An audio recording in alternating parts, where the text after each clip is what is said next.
세무사님, 오늘은 네, 그 차용증을 써도 소용없는 5가지 네, 경우라고 해서요. 네, 차용증 요즘 많이 쓰시거든요. 네, 집을 이제 구매하시는데 가족 간에 돈을 빌리고 뭐 갚고 음, 이자 내고 이런 것들을 한 지가 몇 년이 됐는데요. 네, 사실 뭐 이런 게 없었어요. 네, 근데 생긴 이유가 은행 대출, 음, 그다음에 영끌해서 집을 사는 경우, 네, 자녀들의 신혼집 뭐 음, 이런 것들 때문이거든요. 네, 근데 제가 아까 전에 말씀드렸던 음, 소용없는 5가지 이유, 이게 음. 뭘까요?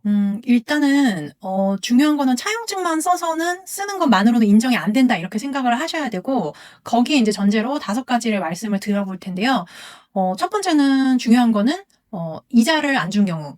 이 부분인데, 그러면 이자를 무조건 줘야 되냐? 뭐 반드시 그런 건 아닌데, 이자를 주고받지 않게 되면, 증여로 볼 여지가 높아진다고 보시면 될 것 같아요.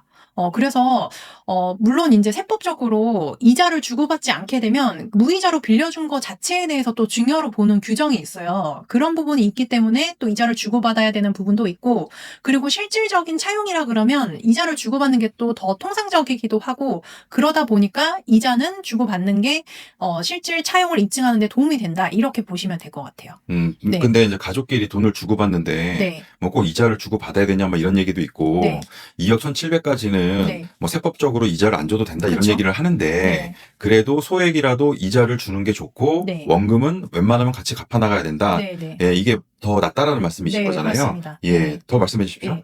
그리고 두 번째는, 이자를 주고받았거나 아니면 뭐 원금을 상환을 했는데, 그거를 계좌를 통하지 않은 경우가 있어요. 예를 들면 뭐, 내가 그냥 CD기에서 출금해서 줬다든지, 아니면 갖고 있던 현금으로 줬다든지, 이렇게 주장을 하시는 상황이 생기기도 하는데, 그거는 인정받기가 힘듭니다. 무조건 계좌를 통해서 근거를 남기고, 이자도 주고받으시고, 원금도 상환하시고, 이렇게 하셔야 돼요.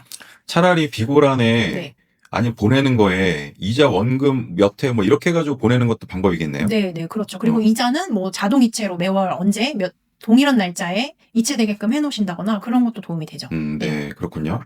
네, 계속 이어서 좀 말씀 좀 네. 부탁드릴게요. 그리고 세 번째는 차용증이 있기는 한데 차용증을 작성한 시점 자체가 좀 의심스러운 경우가 있어요. 예를 들면 주장은 뭐 1년 전, 2년 전, 몇 년 전에 차용을 했다고 주장을 하나 차용증을 작성하는 시점이 내가 소명하고 있는 그 현재 시점이 될 수가 있거든요. 그러면 사실상 그 차용증을 제시를 한다 그래도 실질적으로 인정받기가 쉽진 않아지는 거죠. 그러니까 예. 이게 뭐냐면 잘못되면, 네.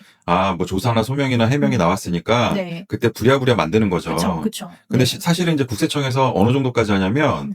종이하고 잉크 넘버도 있습니다. 네. 만약에 진짜 뭐 확인을 하겠다고 하면 그렇게까지 볼 수 있는데, 네. 중요한 건 아까 전에 말씀드린 것처럼 이자랑 원금을 낸 게 더 중요합니다. 그래서 네. 이런 부분들은 주의를 하셔야 될 것 같고요. 그리고 예. 또 하나 말씀드리면은 1년, 2년 정도는 잘 갚다가 음. 갑자기 이제 안 갚는 거예요. 이 정도면 네. 됐겠지라고. 그쵸. 그때 부채 사후 관리라는 게 나오거든요. 그거 네. 잠깐 설명 좀 해주시겠어요? 네.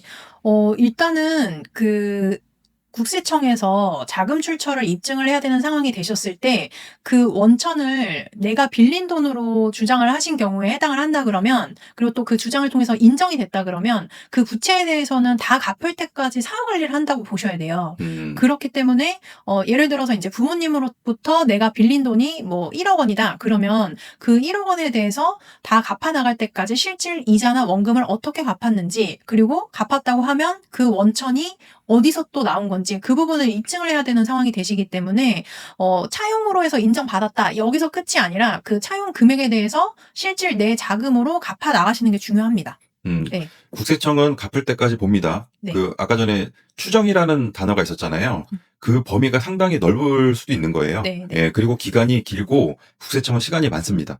그렇죠? 그리고 다음번 또 얘기를 또 부탁드릴 텐데, 네. 뭐냐면, 차용증을 썼다고 하면, 네. 어디서 이제 뭐 공증을 받거나 뭐 이런 것들을 하잖아요. 네, 그 네. 부분에 대해서도 좀 말씀 좀 네, 해주세요. 이것도 많이 여쭤보시는 사항인데, 그럼 차용증 받고 공증까지 해야 되냐? 이런 부분도 많이 여쭤보세요. 근데 공증도 물론 이제 도움이 될 수는 있는데, 좀 부담스러우신 부분도 있을 수 있어서, 조금 더 간편하게 뭐 우체국을 통해서 내용 증명을 발송을 하신다거나, 아니면 뭐 확정일자를 받으신다거나, 그런 게 방법이 되실 수 있을 것 같습니다. 그리고 이제 마지막 5번째인데요. 네. 갚을 능력이 없는 사람들이 있잖아요. 네. 예, 좀 설명 좀 부탁드릴게요. 네. 그래서 우리가 이제 이렇게 그러니까 빌린 걸로 인해서 차용증을 제시를 해서 인정을 받는다고 하더라도 사실상 빌린 사람이 그 돈을 갚을 능력이 되느냐, 이게 사실은 중요한 거거든요. 그래서 아까도 설명드린 것처럼 부채 사후 관리가 항상 따라오는 부분이기 때문에 차용한 금액에 대해서 내가 입증할 수 있는 돈으로 갚아 나가셔야 되는 게 중요한 부분입니다. 네. 근데 이제는 만약에 아들이 뭐 알바를 해요, 자녀가 알바를 해요, 네. 막 이렇게 이제 주장을 하는 거죠. 네. 사실은 뭐 현금으로 줘가지고 그걸 이자로 내게 한다든지 네. 뭐 이런 경우들도 있다고 하는데, 이런 경우는 어떻게 대응을 할까요? 사실상 돈을 빌린 거는 맞는데 그 돈을 갚을 능력이 없음에도 갚은 것처럼 보여지게끔 되어 있다 그러면 사실상 그거는 차용으로 인정받을 수가 없다고 보셔야 될 것 같아요. 그럼 일단은 기본적으로는 가족 간에는 일단 증여로 놓고 생각을 할 수 있겠네요, 국세청에서는. 네, 특히나 이제 부모 자녀 간이라 그러면 더 그렇습니다. 네, 그러면 오해를 받지 않도록 아까 말씀드렸던 것처럼 이체라든지 아니면 차용증이라든지 갚을 능력에 대해서 내가 빌릴 수 있는 한도라든지 네. 이런 부분들 좀 잘 보셔야 되겠네요. 네. 네.